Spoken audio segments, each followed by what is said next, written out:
is respect. With this in mind, we acknowledge that our school rests in the heart of Strait Salish territory, a living culture with its own rites, ceremonies, and unfolding history. We honor the Esquimalt, Songhees, and WSÁNEĆ peoples whose homelands we share and whom we recognize as our neighbors. And now Ms. Rubin, thank you.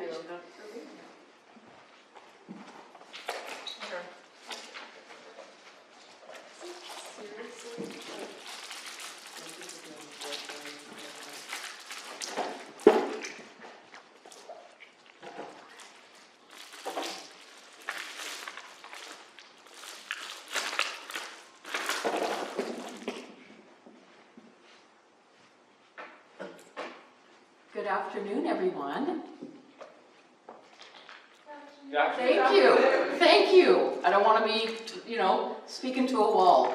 I'm really excited to be here. Thank you very much for inviting me.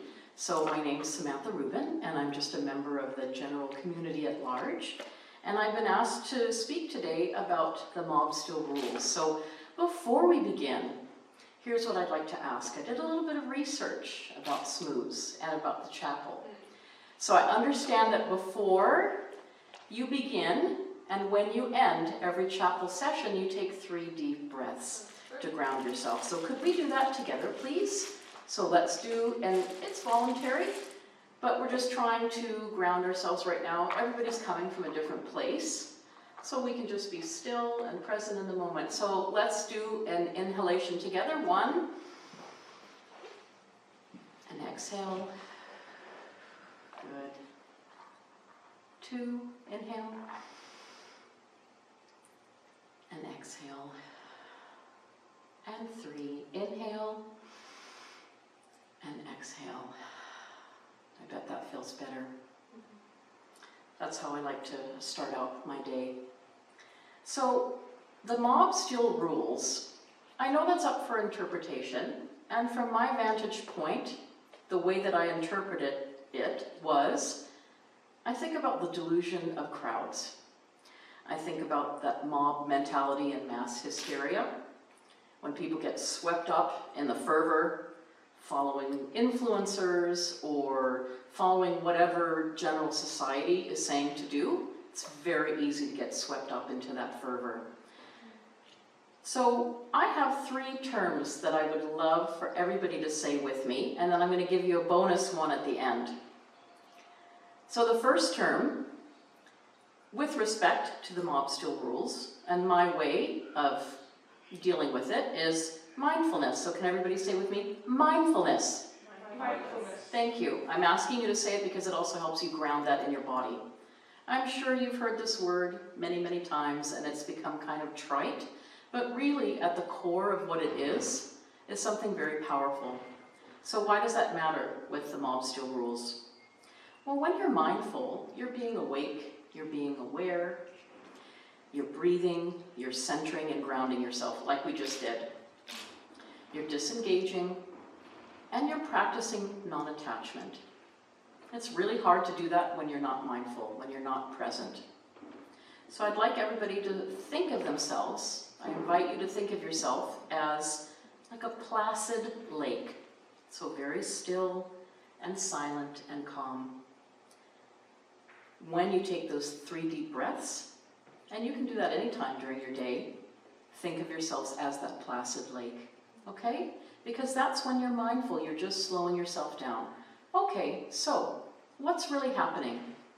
For example, somebody showed an image on social media, and then all of a sudden, like, and it perpetuates.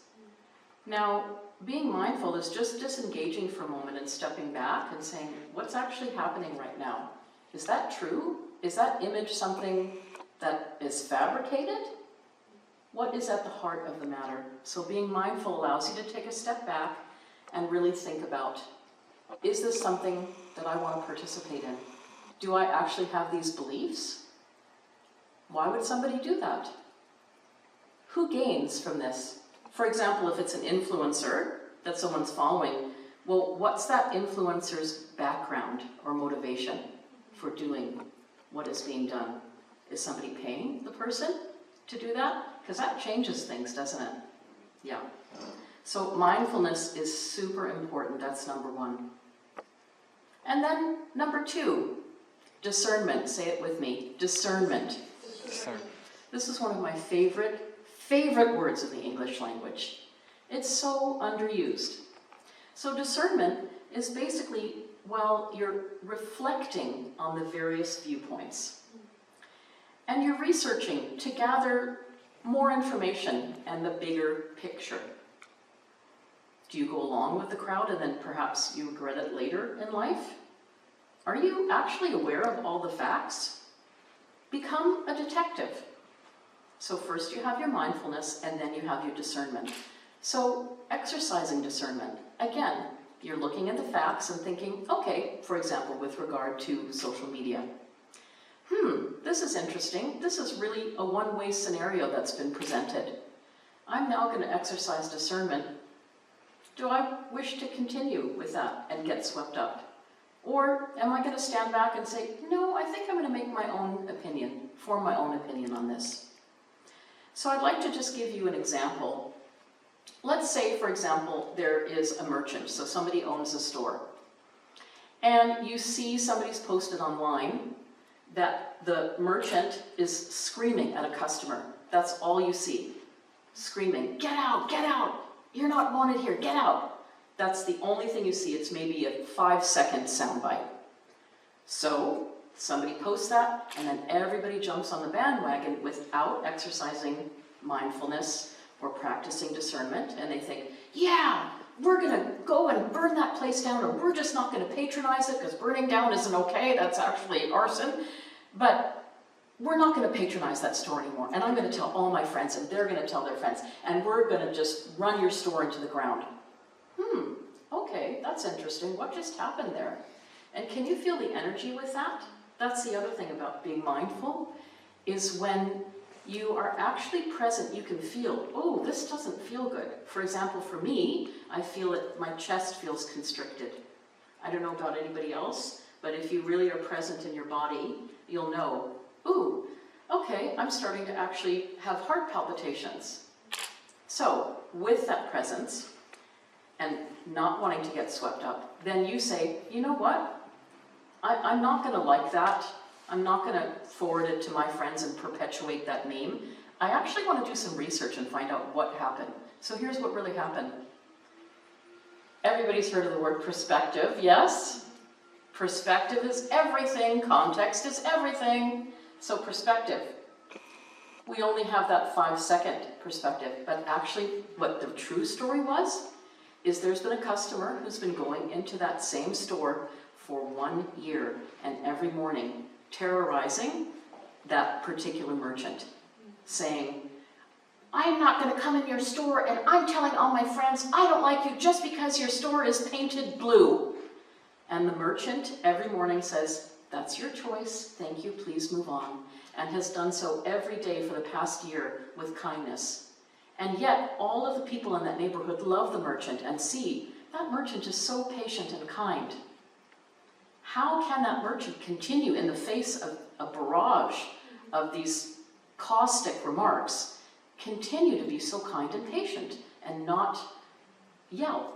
Well, finally one day, because that merchant had a very difficult day, has perhaps an ailing parent or an ailing child, or is worried about work or something else, the economy, finally flipped his lid and said, I'm not taking this anymore. Get out, you're no longer welcome. Well, nobody knew what the backstory was, but everybody's ready to jump on the bandwagon and say, we will no longer patronize your store.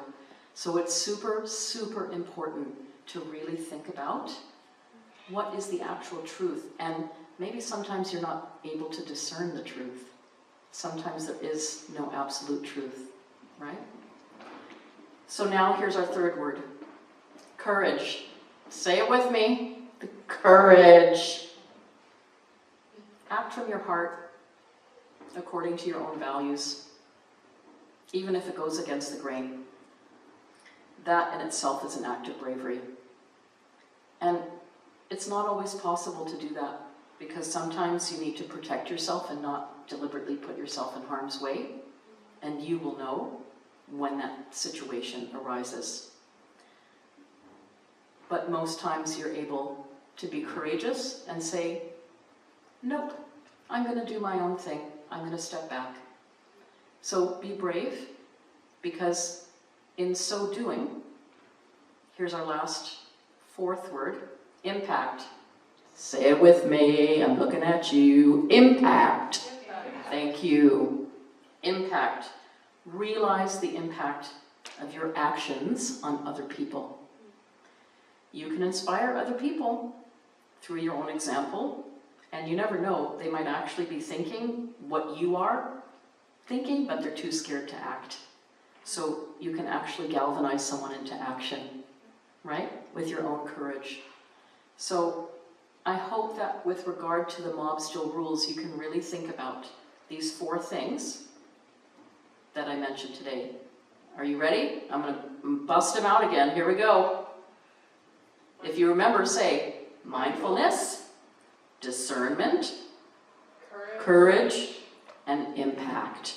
So that is my recipe, my 4-part recipe for navigating the mob still rules. I hope you've enjoyed this, and if there's a little soupçon, a little kernel nugget that tweaked your interest today or sparked something in your heart, please let me know, and I'm also happy to take any questions, because I'm not an arbiter of all things mindful, but this is something that is a daily cultivation. It's a practice that I do in my own life, and I've been doing for a very long time. And it does take cultivating. It does take perseverance and patience, and it does take that courage, that bravery. If you think about it, it transcends everything. It could be even what you wear. I have a little story if I can share. Yeah, of course. So I remember, as you can tell, I like color, and I'm not shy. So I'm very happy to wear color, and I do my own thing. I remember one day I was wearing a flower in my hair, like one of those clip-on plastic flowers. And a young person came up to me and said, you can't wear that. You can't wear that to work. And I asked, well, why not? Why can't I? Well, because you just can't. And I said, well, actually I can, and I am. So here's what I invite you to do. I'd like you, if there's something that you want to wear, maybe it's pink socks, maybe it's rainbow leggings, maybe it's a flower in your hair, maybe it's a hockey jersey, whatever it is, do your thing. And please don't let people tell you you can't, because there's too many naysayers in this world. There's too many people out there saying you can't, you shouldn't. I don't like the word should. I think that should be erased. Should, here we go. I think that word needs to be erased from our vocabulary, because when people come at you with that, you should, it sounds like, someone's being dictatorial, right? So this is an edict that I'm issuing. No, thank you. So be curious, that's another thing. Ooh, number 5 just came up. Number 5, curiosity. I love it. See, you start talking, you never know what's going to come out. Curiosity. Be curious. Ask questions. Well, why can't I wear rainbow socks? Why can't I wear a flower in my hair? Why can't I wear a hockey jersey to school? Well, why can't I do this with my life? I want to be an astronaut. No, you're supposed to do this. So be curious. That also takes bravery. So thank you for this beautiful invitation. And what a lovely school you have. It's my first time here. I'm very, very impressed by the gorgeous campus and the warm welcome. Thank you. Thank you so much. Are you able to stay for the rest of the event, or do you have Yes, to head out? absolutely. And if people have questions, I'm also happy to answer. Thank you so Okay. much. Yeah, we have something for you. Oh my goodness, that's unexpected. Thank you, boys, for staying, because I know you have to go at 4:30. I would clear into Samantha at 5. Oh, appreciate. Yay, thank you. Appreciate. That's Your very kind of proper you. or- Oh my goodness. Thank you very much. Oh, my pleasure. That's so unexpected. Thank You're you. welcome. We hope you'll join us again. I would love to. It's the end of the year, so there's not a big turnout. But No worries. Yeah, Sorry, I know. everyone's really tired. Oh. It's like a Friday, a play is coming up. Yeah. Yeah. I get it. It's Friday, it's the weekend. We call it Friday at where I work. So I get it. Everybody wants to do their own thing for Friday. Thank you very much. It's so generous. Thank you for coming. Oh, my pleasure.